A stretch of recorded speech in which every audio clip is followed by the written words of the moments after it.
Starfield has a new update coming out, and then I'm going to take this opportunity to reiterate that I think it's a really, really good game, no matter what people have said about it. And I think that there's a lot of reasons around a kind of a vocal minority who seem to really hate this game, and I want to talk about why I think you should give it a chance. Starfield is such an interesting game. It had so much working against it when it came out, that the fact that it scored really well, like critic wise, was pretty cool and impressive. But then the way you see, especially the initial fan reaction to it, it takes some explaining, right? So I think what worked against the game was a lot of things. One of the things being this was the first release from Bethesda, I believe, that was a exclusive for Xbox. And we know the history of Starfield, where before that acquisition of Bethesda ZeniMax, PlayStation was trying to get Starfield to be an exclusive to PlayStation. And then you have this acquisition happen, and you have Xbox get the exclusive, at least for 2.5 years or so here. And I think that kind of put them on a back foot a little bit. There is just a weird vibe around Xbox, especially the last 3 or 4 years. That seems to maybe be changing a little bit with new leadership, but that's a different video that I can make another time. But I think especially when this came out, there was like all-time high animosity to Xbox of like, they're not selling very many consoles. The Series S, is holding games back. And Starfield is locked down. It was supposed to be for everyone, and now it's just for Xbox and PC, obviously. But I think that was part of it for sure. I think another issue was that people were really expecting like a revolutionary game, even though over and over and over again, Bethesda has kind of proven to us that they have a core formula and they love their engine, even if it's outdated in a lot of ways. And that's, you kind of know what you're going to get with a Bethesda game. And that's what I'm going to expect until they prove otherwise. I think Elder Scrolls 6, Fallout 5, these Starfield 2, who knows, in like 20 years, I kind of assume these games are all going to be the Bethesda formula with, some prettier graphics and some, other updates. And I think people having just maybe unrealistic expectations of this game kind of set it back. Speaking of Fallout 4 or Fallout 5 and Elder Scrolls 6, I think there is some animosity of fans of those franchises who feel like Starfield put those games many years further back than they would have been otherwise, which is probably true. If it wasn't for Starfield, we'd almost certainly have Elder Scrolls 6 by now, and we would probably have Fallout 5 here in the next few years, right? So, I can appreciate that to a point. And then there was just some weird vibes, right? Like it seemed like whether it was, the previous issues I talked about or others, it just seems like, especially because the critical response to this game was so positive, that when it came out and people started touching it, that I think there's just a lot of misplaced expectations, maybe because, Bethesda or Xbox or, Todd Howard or whoever didn't set things appropriately. I think they did. I watched all the videos, all the interviews, everything that happened before it came out, and I felt like we kind of knew what we were getting, but maybe other people didn't. And I think just all of that stuff led to the situation where, Starfield just has kind of a weird vibe around it, which is weird and sucks because, at least in my opinion, when you play the game right now, it's great. If you liked Fallout 4, you'll like this game, right? If you like the Outer Worlds, if you like, games in a similar genre with a similar feel, you'll like this game. And it's probably the most fully featured of all of those.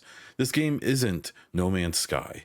This game isn't Elite Dangerous or Star Citizen or, that's a whole different conversation. But like, it's Fallout 4 in space, and it has a bunch of cool updates, quality of life and graphically and things like that. One thing I will dog the game for is, man, the animations are still so stiff and bad. And it's funny because every now and then you'll see an animation that like looks really good. You'll see something like, whether it's like a reload animation or you'll see something, you'll be like, wow, that looks great. Or if there's like a story thing happening and they had to have an animation just for this one action, it looks like really nice. And I, to this point, still believe that we're probably dealing with a lot of legacy animations in the game from Fallout 4, even Fallout 76, or things that maybe not every animation in Starfield is brand new, running animations and so on and so forth. And so you're kind of seeing that, every now and then you'll see a really nice one. You'll be like, oh wow, that looks great. And then you'll see like the lip syncing for, like one of the close up conversation shots. And it's fine. It's okay. It's just not, we're in a world of Cyberpunk 2077 and, some of these other games that have done this stuff just so well.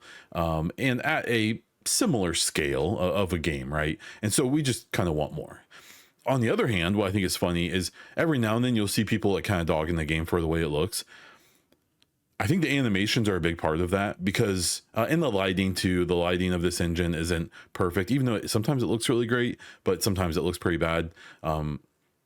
But if you ever like get in on the texture work, if you ever like get in close to things, especially like guns and food items and, interiors, especially even the ships, like the material work, like the textures and the visuals of this game are actually really beautiful. And even some of the characters look pretty good. Some of them don't.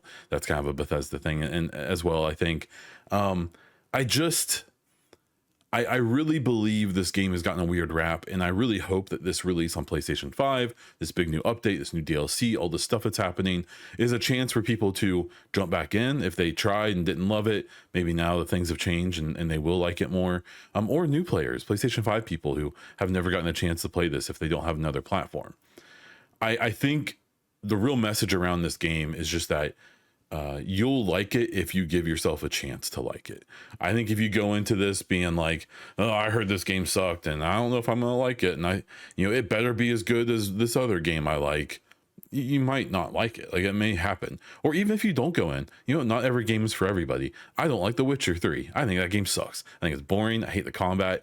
I think Geralt's voice is hilarious. It's a personal thing. That game is universally loved. I just happen not to like it. It happens. It's okay. But I just, I want to see more Starfield. I want to see more DLC. When I'm like around retirement age, I would love to see Starfield 2. And I'm kind of joking, but I'm not really, because I'm almost 40 and there's a pretty good chance that if a Starfield 2 ever happened, it would be like 10 or 15 years away. So, we'll talk about that another time, I guess. But I implore you, if you're watching this video, I made a video years ago, when this game came out, that was basically saying this game's awesome and I won't hear any different. That was maybe a little too arrogant of a take. I can appreciate that in hindsight.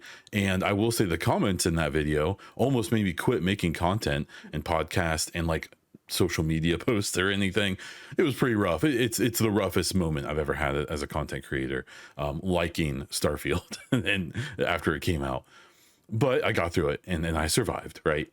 And I still hold to that opinion. I believe Starfield is a good game that got a bad rap for lots of reasons. Some of them self-earned by the way they developed the game and by the game not being as revolutionary as maybe people wanted it to be, but also things that were kind of out of their control and people who maybe didn't have good intentions in the first place and never intended on liking it or only clickbaiting or rage baiting and so on and so forth, right?